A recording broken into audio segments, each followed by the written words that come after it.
though I'm no Olivier, I would much rather. And though I'm no Olivier, if before Sugar Ray he would say that the thing ain't the ring, it's the play. So give me a stage where there's bullhead and rage, and though I can fight, I'd much rather recite. That's entertainment.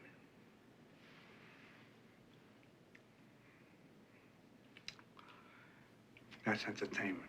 Make a biographical film. Make one now. How would you carry out such a task? Where would you begin? How would you capture someone's life in an hour and a half to a 3-hour film? What key points would you focus on? What would you leave out? Would you follow a style similar to Aaron Sorkin's Social Network or Milo Forman's Amadeus, with structures based around flashbacks and time jumps? Like, for example, in The Social Network, the story, in this case, the creation of Facebook, It is told through the depositions of the main characters in a future law case around Facebook, meaning that it was all based around flashbacks, allowing Sorkins to capture the main details through a chronological account of Zuckerberg's life events. Sorkin was able to use flashbacks and other aesthetic elements to jump through time in a fluid and almost seamless manner. So we're in 29 schools now, with over 75,000 members. People who go on the Facebook tend to stay on longer than almost any other website. Now, here's the most impressive statistic. 91% of people who try it once will come back. Now, if you allow me... Excuse me 1 second. What sound is he making? It's not like a tisk. Allowing him to easily decide what he wanted in the film and what he'd rather leave out. On the other hand, Milos Forman, although he also follows this flashback theme, his work was slightly different, as he wanted to capture the life of 2 men from the eyes of one, from beginning to end. This film tells the story of Mozart and Salieri and their life as nemesis. You see? I've stopped. Now we're going back. No! Yes, yes! No! Listen, you don't know where you are. Here, everything goes backwards. People walk backwards, and dance backwards, and sing backwards, and even talk backwards. That's stupid. Why? People fart backwards. Oh, ha ha. The whole story is told from Salieri's perspective when he is already an old man that attempted suicide.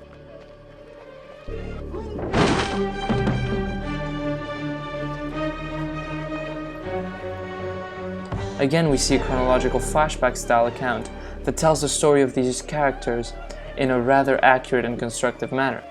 In other words, through his technique, he juxtaposes the young, happy, and ambitious Salieri with the old, depressed, and maybe even crazy, older version of the same person.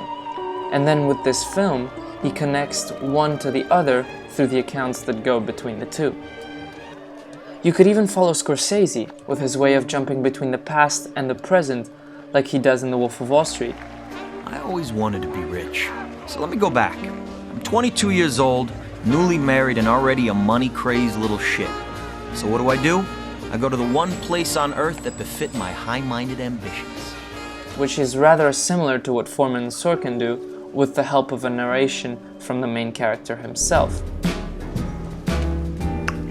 Yep, on a daily basis I consume enough drugs to sedate Manhattan, Long Island, and Queens for a month.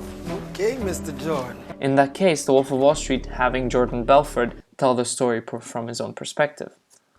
Although this style of biopics featuring time jumps is rather popular, it is obviously not the only way these films are made. For example, let's look at The Imitation Game, a film directed by Morten Tildum. In his film, he depicts Alan Turing and his journey through decoding the Nazi code Enigma. And since it is simply an extended period of continuous time that he is depicting, he can simply show in the form of a chronologically accurate sequence with simple and even rather typical speeding up of time to show the passing of time itself. It plays out like any other genre film, as it is not narrated or based around time jumps, and yet it is still a very good biopic. On a similar note, Scorsese's Raging Bull is a film depicting Jake LaMotta's life and surroundings. In other words, the life of a boxer in the 1940s to 50s. Scorsese has one flashback, as his film begins with older LaMotta in 1964 and then cuts back to 1941. This is one of the only time jumps he uses, and he uses it to give the film a circular motion, a notion of starting and ending in the same plot point. He allows the audience to see how the young Jake turns into the much older, worn-off LaMotta, In other words, he doesn't use the flashback to tell the story and give himself freedom, just like Aaron Sorkin and Milos Forman do with their films. Just like in Alan Turning's films, he tells the story chronologically. This is also effective, making it another way to make a biopic. It is rather obvious from now that when it comes to making a biopic, someone has many different options. And there are many different ways to make a biopic. There are even many more that I haven't covered. But why is that? Why is there so much flexibility in even the main structure of the film? It's not like an action film where the structure is mostly predetermined by the genre conventions. When it comes to the biopic, it's all very different. But why? Well, before we get into that, the crucial question is, what is a biopic? By definition, it is a biographical film that can portray an event, a life, a sequence of a life, of a person or a group of people, even objects, etc. It does not have to be non-fiction, as we've seen with many of them, such as Citizen Kane. But simply put, it's a story of something or someone. Vague, right? Well, here's why. A biopic is seen as a subgenre to many full-blown genres because it is needed to be paired with another genre that will accurately go through that person's life. For example, Raging Bull was seen as a biopic, while also being seen as a sports film and a drama. Also, biopics often go with such genres as drama and epic films. The reason for which is paired with other genres is because, depending on the person or organization that the biopic is going to be telling the story about, the biopic's genre will vary. The purpose of the biopic is to present the life of a current or a historical personage. The historical biopics are seen to stretch the truth because the telling of someone's life story who is deceased has many different truths with many different people, and it varies in degree of accuracy. Biopics have been around since the early days of silent cinema. The earliest of biopics was made was Jeanne d'Arc in 1899 to 1900. It was a mix between the 2 years with many sources because it wasn't actually too sure when the film was released. This was made by a French filmmaker called Georges Méliès. The film was about the story of the famous Joan of Arc who helped fight for her country and in the story won them a war. This was the birth of biopic films. This led to many directors and filmmakers being inspired by the mix of genres with this subgenre known as biopics. Now I understand if you've begun to wondering, well, I get the point, but what is the difference between this genre or subgenre and a simple documentary? Well, even though they are both telling the story, there are a few elements that distinguish the two.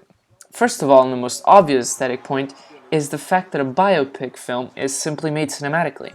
In other words, it is turned into a story made to entertain, as well as to teach. It is usually dramatized and altered ever so slightly to make it more enjoyable. It is also told in a more fluid, film-like manner.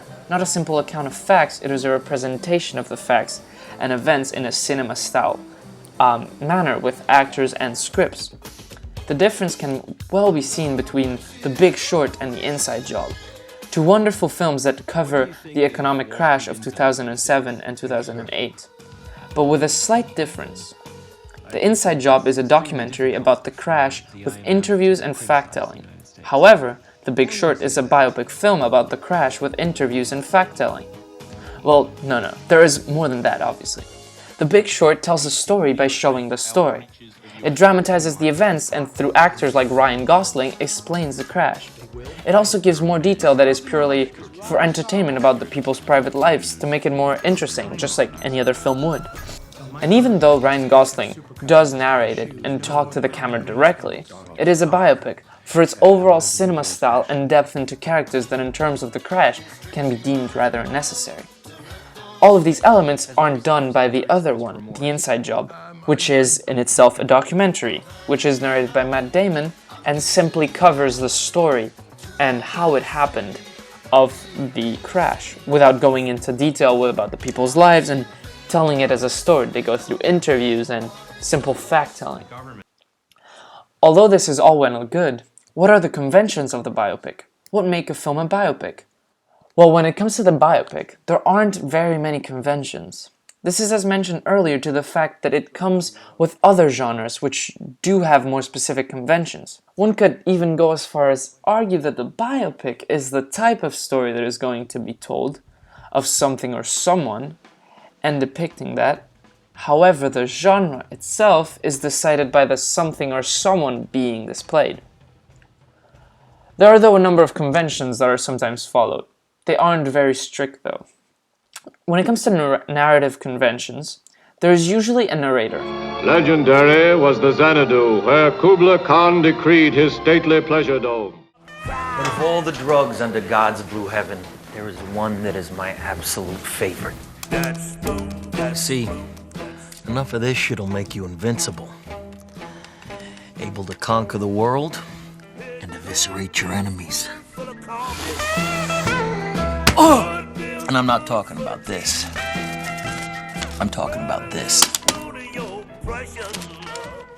That will tell the story, talk about the obstacles and how they overcame them, etc. But again, as mentioned earlier, these conventions are very flexible. This means that every director will adapt and change it for themselves. As we've seen, for example, The Imitation Game itself does not have any narrators, but many others do. It's all up to the director. This genre uncertainty can also be due to how volatile the characters can be, as this film usually depicts highs and lows, which can go from a crime-style film to a romance to a drama to an action, all within the same film, making it hard to depict as just one genre. However, when it comes to the technical conventions, although again, you need to keep this in mind, they are not very strict.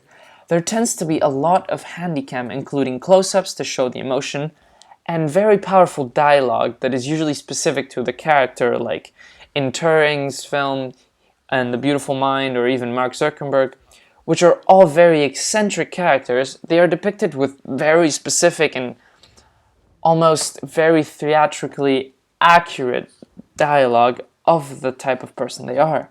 I appreciate that, but I have to go study. Come on, you don't have to study. You don't have to study. Let's just talk. I can't. Why? Because it is exhausting. Dating you is like dating a stairmaster. All I meant is that you're not likely to... Currently. I wasn't making a comment on your parents. I was just saying that you go to BU. I was stating a fact. That's all. And if it seemed rude, then of course I apologize. I have to go study. You don't have to study. Why do you keep saying I don't have to study? Because you go to BU. Want to get some food? Making it very specific again to the person being told, but usually very powerful dialogue.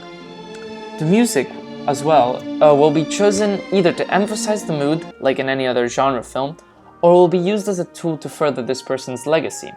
For example, in Amadeus, where his and Salieri's original music is used, that is done to show the actual music. It wasn't other music, it was the music that the characters that are being depicted, these historical characters, actual music is being used in the film, making it even more accurate. There tend to be white shots to paint the setting and establish the mood, just like in any other film genre. There tend to be flashbacks, montage, voiceovers, and other editing techniques like we've seen in the films before, as many do include these techniques. Many techniques that will compress or play with time in order to tell a better story is also very common. Effects are used when needed to represent important visual events or simply give a better sense of what life was like, for example, in Hacksaw Ridge. The narrative acts tend to be rather flexible. The narrative act, being the chronological construction of the story, tends to be very flexible, as we have seen all directors have their preferred way of telling every specific life story. To conclude, a biopic is undoubtedly a great film subgenre that is widely explored and used nowadays. It allows for a director to truly express how it wants to express someone's life, which I think is really interesting and tells a lot about a director.